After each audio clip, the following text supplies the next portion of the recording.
Welcome to Voice Rising with Kara Johnstad. Enjoy weekly conversations with leading luminaries, pioneering visionaries, singers, poets, musicians, and sound healers as we explore the profound role our voice plays on the path to self-realization and global enlightenment.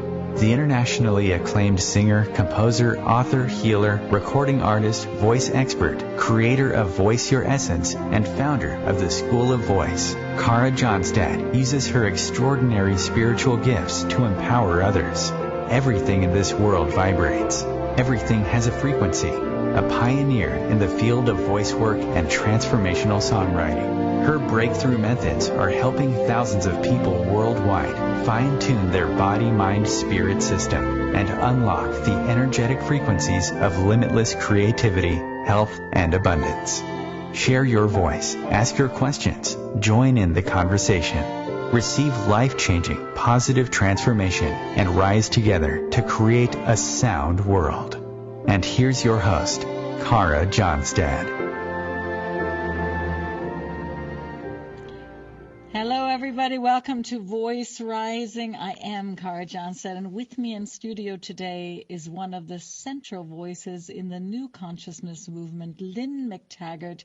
She is the award-winning author of 7 books, including worldwide bestsellers, The Field, The Intention Experiment, The Bond, and her latest, The Power of 8. Welcome, Lynne, to our show today. It's great to be with you. Oh, I'm going to just dive right in here. As you know, I have a lot to do with the voice, and I'm really excited to talk to you today about a frequency of the voice, which is the power of intent. And so during a decade-long work on intention with many prestigious scientists, you discovered the astonishing fact that when people carry out intention for each other in small groups of 8, miraculous healings occur virtually in an instant. So can you share with us a little bit more about the power of intent? Sure. I mean, I wanted to test this back in 2007, when I published my book, The Intention Experiment. I wanted to find out how far we can take intention, because there had been a lot of things at the time, a lot of stuff about, the power of manifestation, the law of attraction, all of this stuff. But there hadn't been any real, evidence. So I put together a book with all of the evidence about intention, but also I wanted to test it, to see how far we can take it. Are we talking about just, shifting a quantum particle, or are we talking about curing cancer with our thoughts? Mm-hmm. And I was also really fascinated about the idea of what happens when lots of people are thinking the same thought at the same time. So I decided to launch a thing called the Intention Experiment as an experiment, and every so often I would invite my readers or my audience, if I were speaking somewhere, to send an intention to some controlled target that had been set up in a lab by one of a number of prestigious scientists who are working in consciousness research and agreed to be part of this experiment. And I didn't really expect it to work, but it really worked. We've run 33 experiments to date, and of those 33, 29 have shown positive, measurable, mostly significant effects. There's no drug out there with that kind of consistent track record.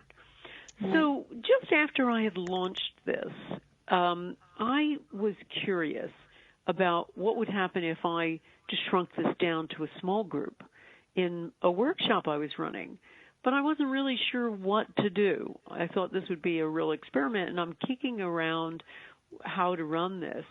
And I say to my husband, who is also a journalist and my partner in this work, I said, I don't know, maybe I'll put people in a group of, small groups of 8 and have them send healing intention to each other. And he said, I like it, the power of 8. So that's how this started, completely by accident.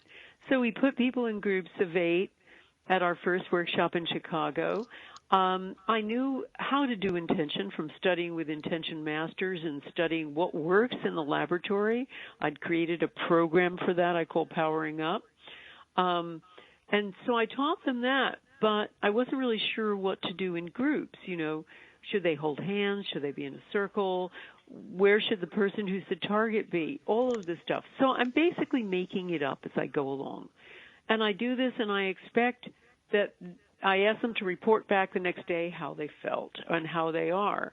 And I expected this to be a very modest feel-good effect, like getting a facial, something like that. Mm-hmm. But that is not what happened. When people came back the next day and started reporting on what had happened, the people who were in the targets were saying things like this, I have cataracts and I am later in the show, but I think there's no coincidence that you kind of stumbled upon this mystery 8 number. And I was also fascinated, the word intend coming from the French, the old French word means literally to stretch out, right? I mean, it means a goal, an end, an aim, but it also means this feeling of stretching, to stretch out. That's and I thought, it means intention, of course, and purpose, but it means to stretch out. And do we all carry a longing within to stretch out into the field, into something much bigger, to connect with a much bigger healing force? I mean, I as an artist know that I carry that, but do you think that each and every one of us longs to widen, to feel our expansiveness? Oh, there's no question that we yearn to feel a feeling of oneness. That's why there are so many people trying to achieve enlightenment, because that really is, a path to oneness. And what I was so fascinated to see in my Power of 8 groups, and later with a study that we did with a major university on these groups, what was going on with their brainwaves, is that that's what happens.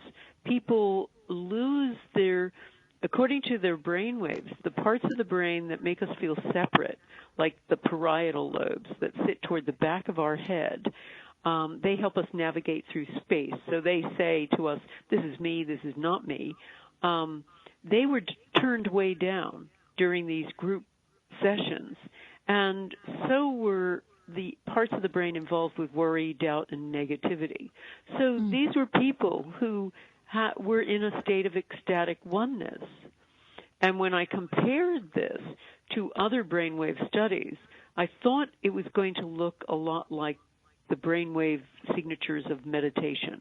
But it wasn't at all. It was completely different. It was much more like University of Pennsylvania studies that had been done on Sufi masters during chanting and Buddhist monks during ecstatic prayer. These people had achieved a state of oneness, and so did my people with Power of 8 groups. And in that oneness, in that sense of being part of something bigger, part of the field, if you will, then, miracles happen. Miracle healings happen. Miracle healings happen, and I just was thinking about the back of the brain or the back, because in voice work, in singing work, we do a lot of focus on that back area, because you were talking about the same brain pictures with people that were chanting, or we know that the Sufis do a lot of voice work, and the power of intent. So is intention, or what is intention? Is it intention plus a certain frequency that we're holding when we tune in together, which equals healing? I don't know if it's a particular frequency. What I know is that we get on the same frequency. Right. One of the interesting things about people who do things together, even studies they've shown of guitarists, when they start playing together, their brainwaves start working in sync. Right. And we also know from other studies done by the Institute of Noetic Sciences that when somebody sends a healing intention to a partner, they did this study of couples where one of the partners had cancer, and when when the well partner is sending healing intention to the other, to the partner with cancer, their brainwaves start synchronizing, their heartbeats start synchronizing, their breathing starts synchronizing, the rate of their blood flow to their extremities starts synchronizing. Two bodies become one. So I think that is part of what's going on, that we start getting in sync on the same frequency. Yeah, there's a beautiful line, more than one, less than two. That's great. I love that. Which I've always loved very much. Well, I see our voice as layers, and you talk a lot in your work about the power of intent. You also talk about affirmations, talking about prayer fields.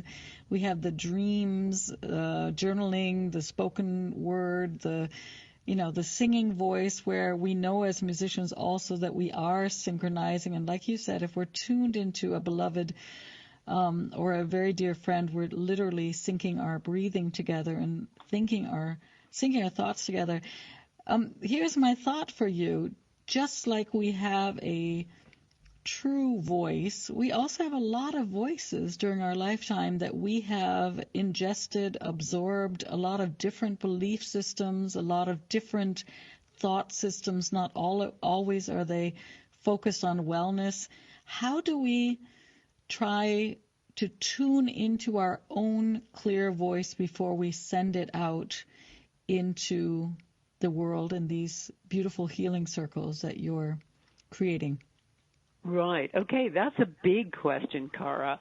I mean, I teach people how to get over their own negativity and many of my workshops and online webinars. But I will say this. I think one of the most powerful ideas and personal frequencies is a real sense of what you were put on this earth to do. When people tune into that, and I don't mean something general like love everybody, I mean a very specific thing that they do, whether it's, a particular job they do, or becoming a parent, or being an amazing spouse. It doesn't have to be being president of the United States, or even, baking the perfect chocolate cake. It's whatever they feel they were put on this earth to do. That is a really powerful and strengthening thought. And that essentially is a protection against negativity. But, intention, becoming a really good intender, takes some practice. I've found from, as I say, my work in trying to mix ancient wisdom and modern science, in trying to see what are the best times and places and heart states and brain states to do intention, that there are some techniques people need to learn. It's not just about thinking happy thoughts. And so that's one of the things, as I say, that I teach in my workshops and retreats, et cetera, is how people can do that. But one of the things that people always get wrong, I would say, is they're too general in their intending. A lot of people say, oh, no, don't make it very specific. Let the universe decide. The universe may have different ideas for you. Well, that's prayer. If you want to do intention is a very specific request to the universe. And in my experience with both the experiments and my experience with groups, and I've now run thousands of groups, I found that the more specific people are about whatever it is they want, the better they are, and the more likely they are to achieve it. So instead of, I want to be rich, which is a lot of people do that kind of intention. But most people don't really mean that. They don't mean I want to be rich. They mean, I'd like to change my job, or I want more free time to be with my children or my grandchildren, or to pursue a hobby, or I want something else. I want to move house, and I need $20,000 more. So what I always tell them is, don't do that. Ask the universe what you need. If you need $20,000.03, ask the universe for that. That's a really, really important point. Right. I love the word also universe, because we're in a conversation with the universe, which is basically unified verse. So if we're talking about synchronicity, we can synchronize ourselves and unify, right? To create unity with that field. Well, that's it. And I think the fast track to that are small groups, because then you actually experience it. Right. Correct. And then we're going to come to, very soon we're going to have a break, but after that I want to dive into actually this power of 8, because if we talk about the unity in music, we have the octave. And that's what fascinates me so much, not only about the power of intent and your work. I also loved the book The Bond, which I thought was fascinating, but also this idea that, when we play a note on the piano and then we have the octave, we are basically doubling frequency and at the same time unified. And that goes throughout music all the time. We're doubling. The A is the A is the A, and we're playing the same A, and whether it's a tuba or a piccolo, we have the same A but in different frequencies. So I'm going to dive into that after the break. So here's a little station break, and then we'll be back, Lynne, with more thoughts on the power of 8 and miraculous healing with using our intent. Great.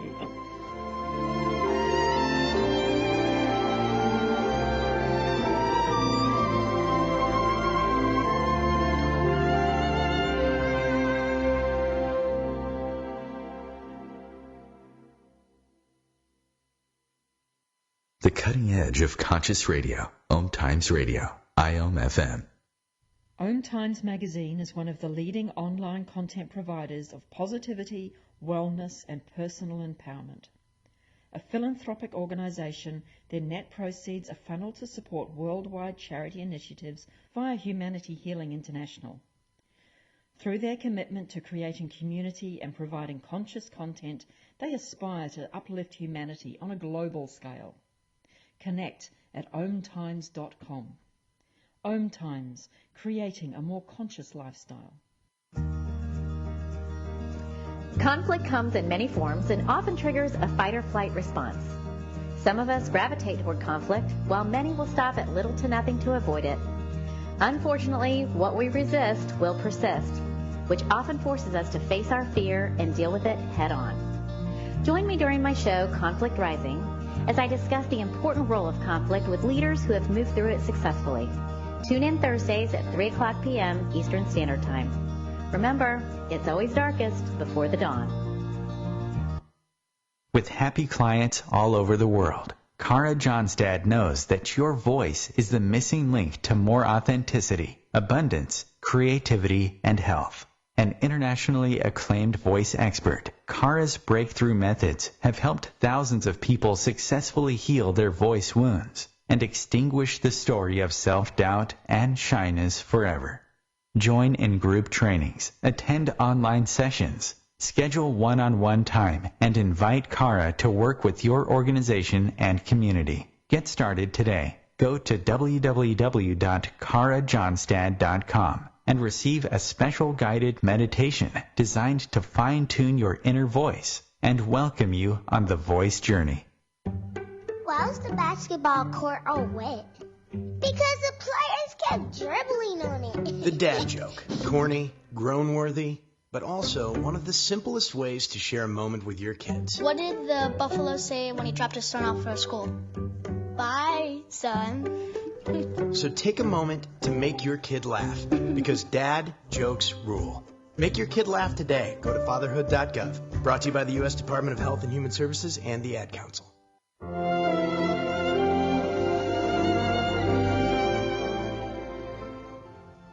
This is Voice Rising, and I am Kara Johnstad. We are back with Lynne McTaggart, an expert on the science of spirituality. And Lynne, you've discovered a lot of things while researching for your newest book, The Power of 8, and that we are able to tap into our extraordinary human capacity for healing using the miraculous power of group intention. And now I would love to focus on this magic number, because I think it's not a coincidence that you use 8. I know it's a good book title, The Power of 8, although The Power of 7 might also work. But 8 is the symbol of harmony and balance. It is also, I thought it was very beautiful, the amount of clouds in the sky is measured in octas. And it's the atomic number for oxygen. And it's a mathematical symbol for infinity if we lie it on its side. And there are 8 planets in our solar system. And it takes 8 minutes for the sun's light to reach the Earth. And here we have all these circles of 8. And I was talking before the break about, as a musician, we also have the famous octave, which is basically always doubling itself and at the same time unified. So was it really a coincidence, 8 and not 10, 5, 6, or 2? Or was it just magic? There's the whole idea of there are no accidents, synchronicity and all of that kind of stuff. All I can tell you is what I relayed before and what I relayed in the book, that it was something that just came into my head. I hadn't researched anything. I wasn't really meaning 8, exactly 8. And I called it the power of 8 because it's what I said at the time and what my husband very funnily said as the power of 8. And that's exactly how it happened, completely by accident. But here's what I know. Yes, there are amazing connections with 8 and 8 as infinity and all of those wonderful displays of it in nature. But when I've looked at group healing, it works with 5, it works with 9, it works with 12. It is 8's a kind of Goldilocks number. It's not too small and not too big. But I found, you need more than about 3. And probably once you get to many more than 12, it becomes a little unwieldy. So if you want a small group, that is a kind of ideal figure. But that is what I've looked into. I haven't looked into a lot of the esoteric and metaphysical ideas about, and even biological ideas about 8. But it is fascinating, and as you say, maybe there are no accidents. And also, as a sound healer, I hear things in sound bites. So it also reminds me a lot of the word innate. That this innate power that we carry within, that you do talk about, this strong intuition that we all carry, right? So the innateness of being. So do you think there is a coincidence in the word innate and 8, or are we getting too metaphysical here, or should we dive into something else? We're getting too metaphysical for what happened in my thought processes. Yeah. But I think it's always fascinating to talk about, all of these wonderful connections. Listen, it is innate. It is so totally innate, and that is the fascinating part of it and we really demonstrated that with that study that I mentioned we did, the brainwave study on Power of 8 groups. Life University volunteered to study these groups for us, and we have an ongoing study. But we did the first one, and it's in the book, The Power of 8, by recruiting a batch of students. Life University is the largest chiropractic university in the world. And they recruited some of their students. We just asked for volunteers. And we would put an EEG cap, which measures brainwaves, onto one member of each group when they were holding intention for some member of the group all together. And we found all of those things that I told you, the lowering of the parietal lobes, the lowering of other areas of the brain that make us feel separate, the lowering of the right frontal lobes that are involved in worry and doubt and negativity. All those things happen, but here's the fascinating part about it. All of our volunteers were complete novices. Most of them hadn't even meditated before, let alone done a Power of 8 group. And with most of these kinds of practices where you go into unity, you need hours and hours of priming sometimes. You need years of dedicated, disciplined practice. Our people, all they had was a 12-minute video from me explaining essentially what to do. And nevertheless, they were transported into this completely altered, unified state. So the conclusion that I had to draw from this was that, essentially you don't need sweat lodges and you don't need years of disciplined practice. You just need a group, a common intention, and you've got a fast track to the miraculous. Which is a fast track to what our world needs now. Yeah. Right? I mean, I think that is for me, yes. For me that's just so mind-blowing because we have the tools and we have the answers. And now is the question whether we're able to receive the information and then put it into practice.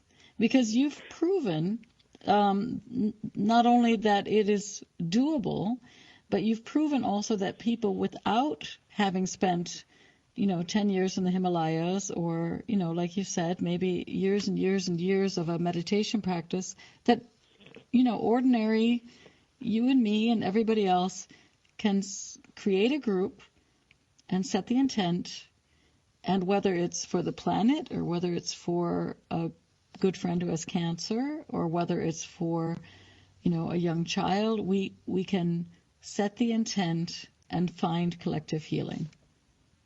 I mean, Absolutely. You prove that with the research, which I think is, is to the place now where we get to say, as a humanity, are we willing to stop making excuses and blaming and really take on that responsibility, the ability to respond, to simply do the work. And it's an easy work, right? I'm sure it's enjoyable to come together in a beautiful group of 8 or 10 or 7.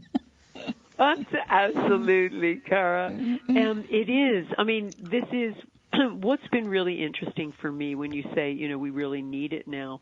One of the things that I do, I run a year-long master class where I teach people over about 6 weeks or so, and then I put people into groups, and they carry on with the groups for a year. And I observe, and they actually record any changes month by month by month. And I started out doing this actually as my own little petri dish of a study, just to see, well, what happened? And I found when people met religiously, with my first group, it was about 250. And of that group, 150 or so met religiously every week. And of that 150, pretty much everybody had miraculous, amazing transformations in their lives. Not just health, although we had some incredible health stories. We had somebody who had chronic suicidal depression, that he got over that. We had a woman with terrible chronic fatigue. She was barely able to exercise for 5 minutes before having to lie down all afternoon. She got over hers. We had somebody repigment vitiligo, the illness where you lose pigmentation, and, many, many like that. But we also had people receive windfalls, just the amount of money they needed, just when they needed it. We had people receive amazing job offers from out of left field. We had people rediscover, a new life purpose and all kinds of things like that. But it was this incredible group effect, and many of them talk about it, saying, this something in the group did it. It wasn't, I've done much intention, many said before, but when I was doing it individually, it's not anywhere near as powerful as in the group. And some talked about, well, it's like making a vow to a group. You've got to carry through. Or just having that support, knowing that somebody who was a group of what were total strangers have your back. That is all so powerful, not to mention some sort of miraculous effect that happens with intention in a group. And I think one of the key pieces here that I've discovered is altruism. I mean, that is the extraordinary thing about it. What happens in these groups is that not only do the people who are the targets of the intention heal, but the people who are doing the sending also heal. I noticed that with my intention experiments, I decided to survey the audience when I did an intention experiment to lower violence in Sri Lanka back in 2008 when there was a ongoing civil war. that was just going nowhere. No one was winning. It was just intractable. And it was incredible what happened. Within a few months of our doing intention, the government, which had been losing, ended up taking control of the rebels in the north. And, in fact, they won all of the decisive battles that turned around the course of the war during the very week we did our intention. We did it over 8 days. And within a few months after that, that 25-year war was over. So, did we do this? Who knows? There's lots of variables going on, but the coincidence was extraordinary. But I think the more interesting thing was when I surveyed my participants afterward, they talked about how their lives had become more peaceful. Thousands of them wrote in. We had about 15,000 people do this experiment all over the world. And they wrote in about how they were suddenly getting along better with their partners or families, or they were making up with estranged relatives, or they were getting along better with their tricky boss. And almost, a majority said, I'm more in love with everybody I come in contact with. They were hugging strangers. And I was freaked about that until I started again working in the small groups and found that you didn't necessarily have to be the receiver. Many times when the groups weren't working for one of the people, I can remember a woman called Andy who was trying to get a new job through a group, and she was trying everything, and they were intending everything for her, and they were even intending that she'd get over any feelings of scarcity and this and that and the other. She was recently divorced with 2 young children and really needed another job. And she was very qualified as a marketing person, as a coach, with lots of credits, young woman, and she just couldn't get a job anywhere. So finally I just said, Andy, get off of yourself. Start intending for someone else. And she did. She started intending for a young man I had introduced to all of the groups, who was, his stepfather wrote to me, he was 15 and he broke up with his first serious girlfriend, and in a fit of adolescent angst, he threw himself off a 40-foot structure onto hard ground. So Luke, his name was, broke every bone in his body. And so I had all of the groups focus on Luke 3 weeks in a row. And it was really interesting. I mean, the doctors didn't even think he was going to live. And Luke got out of the hospital in record time. Now, did we do this? His big changes seem to completely correlate with the times we were sending intention. You still can't say, well, hey, we did this. But what was really interesting is what happened to Andy, because the moment she got off of herself and started focusing on Luke, out of the blue comes a phone call from somebody she doesn't even know, offering her essentially her dream job. Wow. So that happened over and over and over again, too many times, where there were miraculous changes in the senders for me to discount that something was going on here that was a mirror effect, not only with the receivers, but the senders too. Well, I guess that's where the line comes, give and you shall receive, right? That's give and you shall receive. Well, this is it. I mean, when I was looking for antecedents to this, I thought, there has to be somebody who did this before me. I was looking through esoteric religions for practices. I was looking at indigenous practices. I was speaking to experts on religion, on health, and all of these kinds of practices. And while there were plenty of circles, circles that are used in every religious situation, every religion, the Catholics and Christians have prayer groups. The Jews have minions. They need 10 men to do prayer for someone who's sick.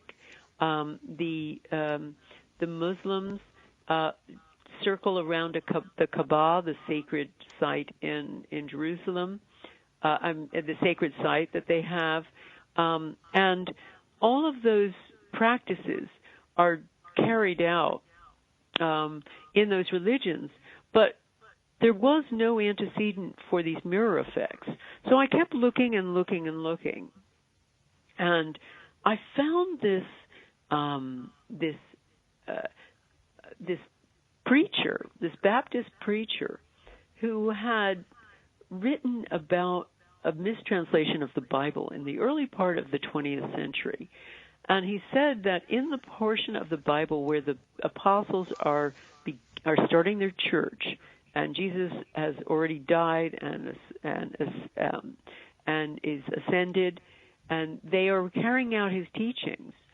In the Bible, as we have it, the King James Version, it says over and over that Jesus taught the apostles to pray with one accord. Now, that is a very anemic phrase compared to the original in the Hellenic Greek. You know, the Bible was written in, they believe, Aramaic, and then translated into Hellenic Greek and translated till it got to English. And in the Hellenic Greek, they used the term homothumadon to talk about how apostles were supposed to pray. And by that they meant passionately and with one voice. You know, think of you as a voice person. Think of a Beethoven symphony, you know, where all these different sounds come together, all these different instruments come together for this giant collective sound. Right. That was what he was talking about. And when he said, when you pray this way, you will heal and you will be healed. And this, to me, maybe thought, and when you look at when they describe how the apostles prayed, and when they prayed with the first people gathering for their church, 120, they always prayed passionately and with one voice. Yes, they always prayed also in unison. Hold your thought, Lynn. We're going to take a very small break. We'll be back with Lynne McTaggart and the Power of 8.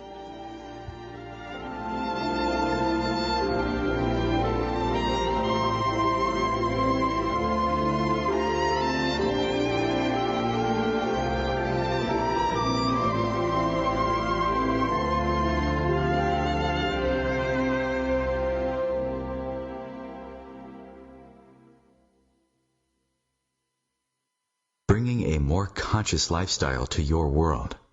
OMTimes Radio. IOM FM. Ascending Hearts is no ordinary dating site, but a spiritual dating site with a purpose, to link you with your soulmate. We engineer the serendipity so you can trust that you will attune with someone that has the same matching vibration as you. Ascending Hearts, the conscious dating site for the spiritually aware. Try Ascending Hearts for free. AscendingHearts.com. I'm Kathy Williams, host of Sexy Mom Abundant Life radio show on Thursdays at 5 p.m. Eastern, 2 p.m. Pacific. On the show, we explore living abundantly in every area of your life. Ways to let go of limiting patterns and beliefs and to step into the flow of creativity and possibility, knowing you are supported by the universe. Imagine being fired because of who you love. Imagine being denied medical treatment because of who you marry. Imagine being evicted because of who you are. Millions of Americans don't have to imagine this. They have to live it. Because in 31 states, it's legal to discriminate against LGBT people. Get the facts at beyondido.org. Brought to you by the Gill Foundation and the Ad Council.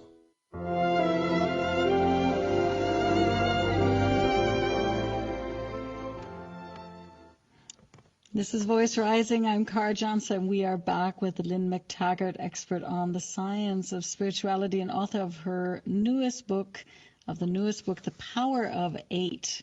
And so, Lynn, we are talking about the mirror effect. We're talking about creating those healing circles all around the world.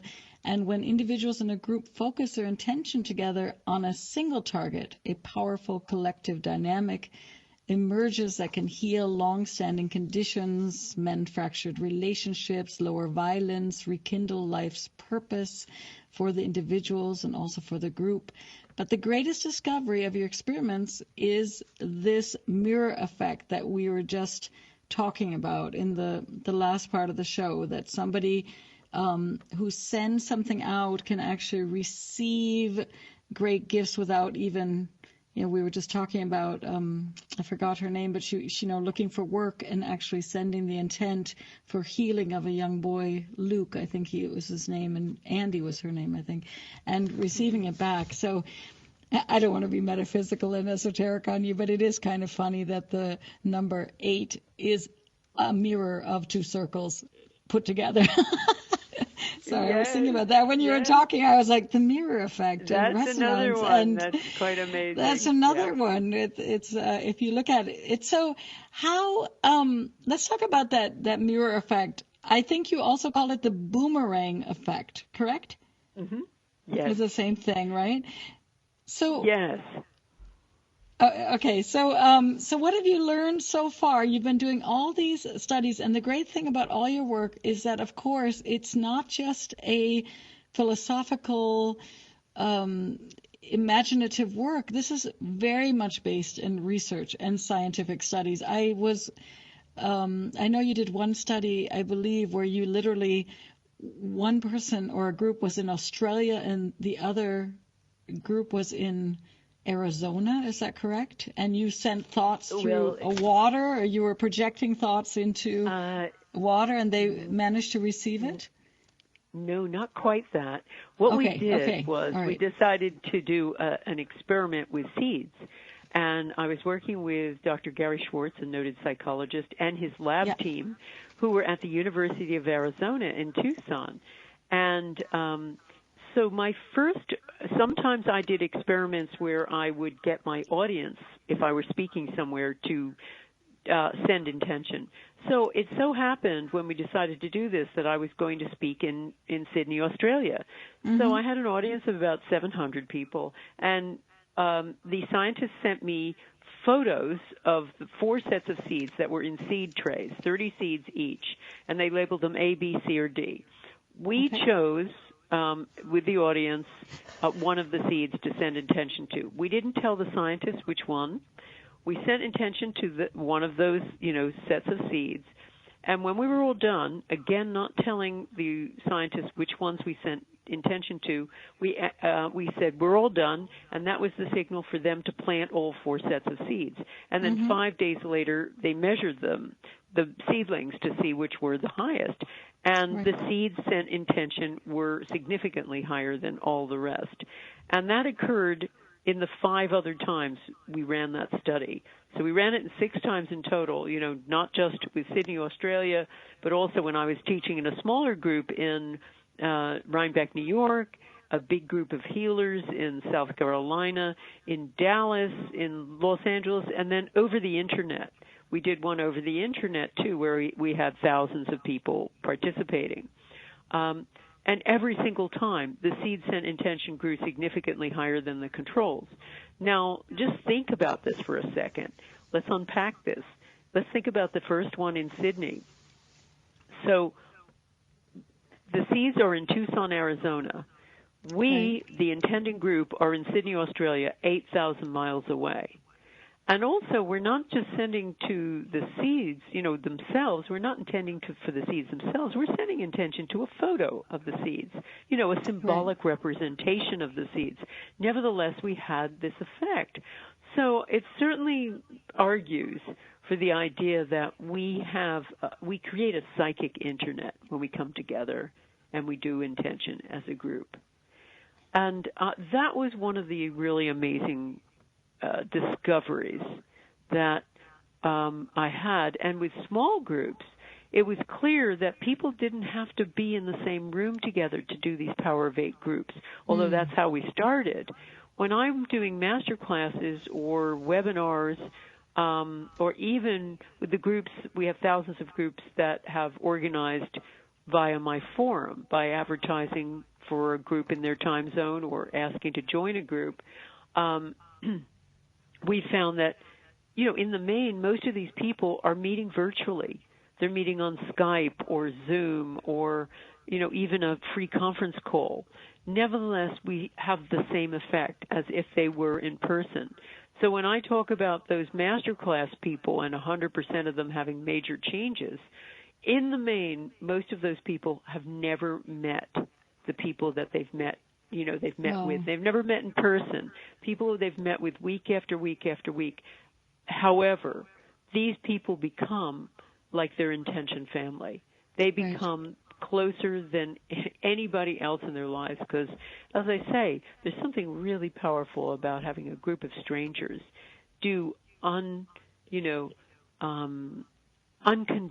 love and intention for you. Yeah, that is amazing also that it doesn't mean that we have to physically meet, that we can also create these groups in the what we call virtual reality. And that's always the question. Many people think, oh, it's only virtual, but it is reality. It is a form of reality. I know that when I also do my groups or the live streams, or you and I are talking, we are talking through flat screens and microphones, and yet we feel connected, and that's the same field that we're creating, right? Have you done any research, Lynne? I'm just curious.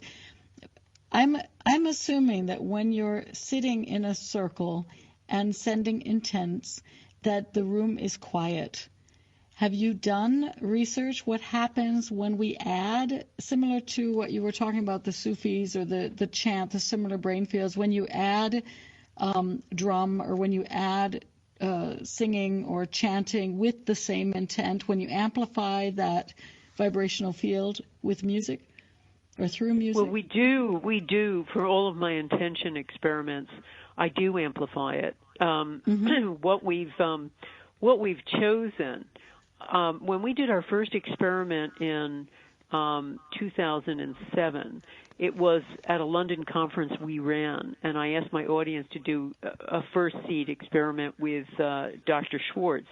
Different kind of one. We were just trying to do a subtle effect, not make them grow faster.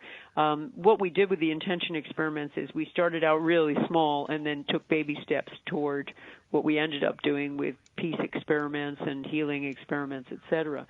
But with that experiment, when I was about to start, and the scientists had sent me the photos, and I thought some of the people in this audience probably have never meditated. Sitting there and just holding that thought for 10 minutes might feel like a long time.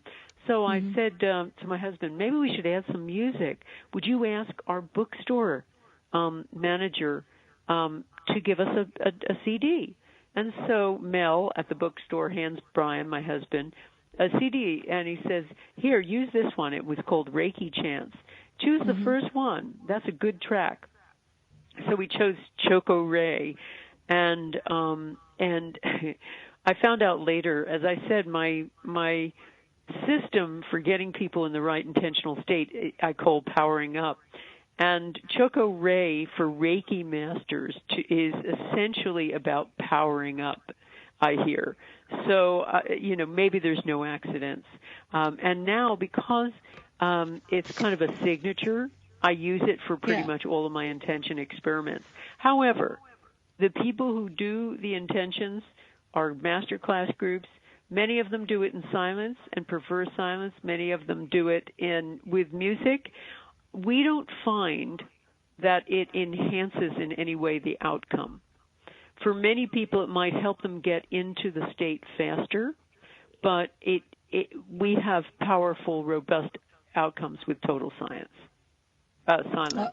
Maybe my question too was not only if you use music in the background or to support the room, but also the chanting or singing, like I want healing, or to unify it in song. If there's been any research done on this with people singing, really, like the Gregorian chants, Gregorian. Yeah, I haven't. I mean, we've tried doing it in churches where there are sacred spaces, because there's plenty of evidence about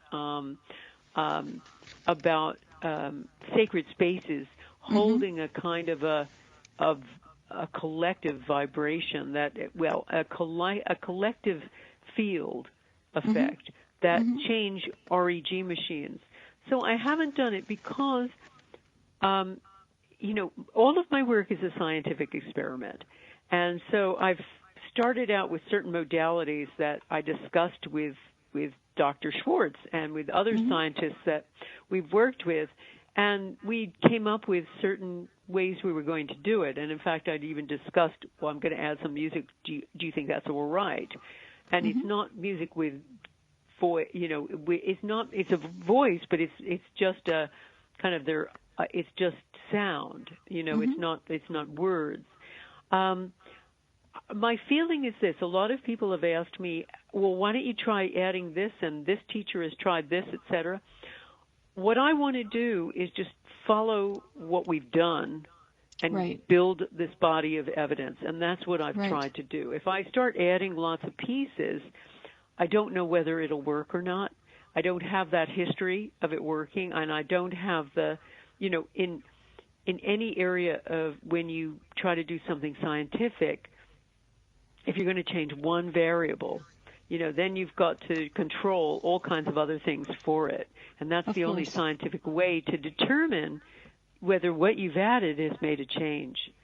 So that's my feeling now, and there are endless, in a lot of my classes, there are people saying, well, let's add this or let's try this. And my usual answer to them is, this is what I know works. Why don't you try this first?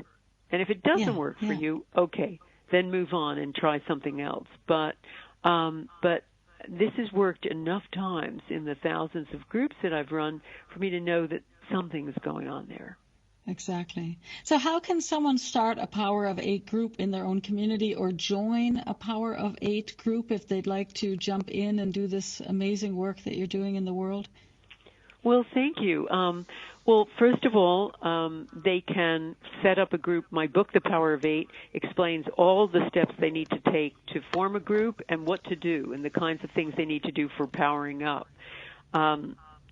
So they can get the book if they want to establish one in their own community.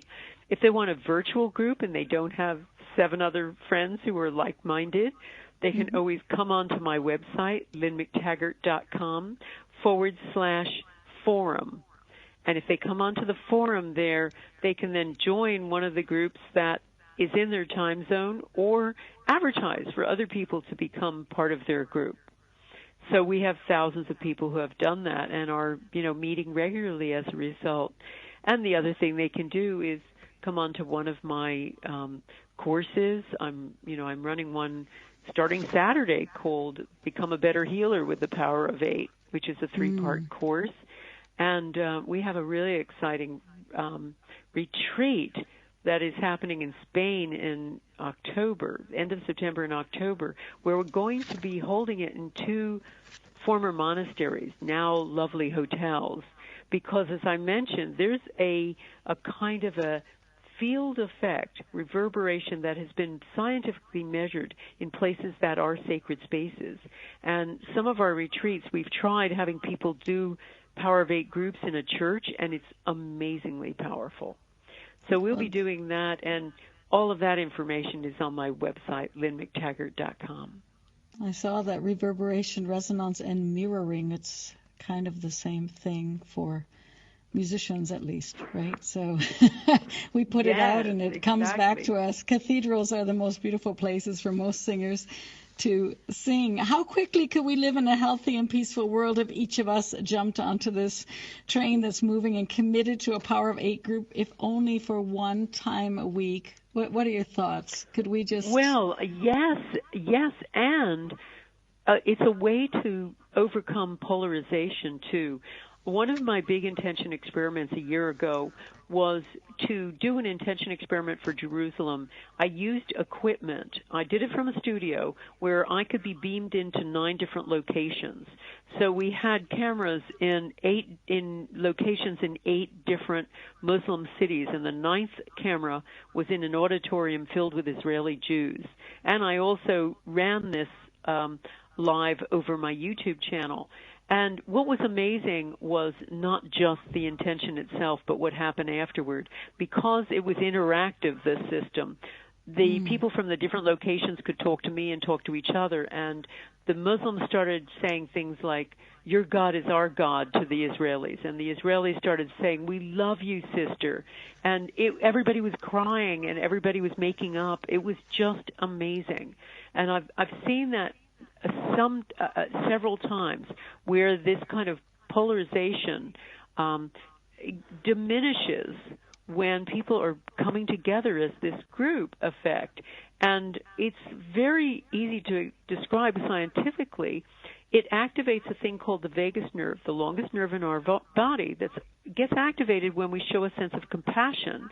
And what that does, as has been scientifically demonstrated, is people feel closer to the other. Very beautiful. Then we've come to the end of our show. I thank you so much for being with me here at Voice Rising. I hope to have you back again very soon. And thank you again for all your powerful work, the gifts that you're giving back to our world.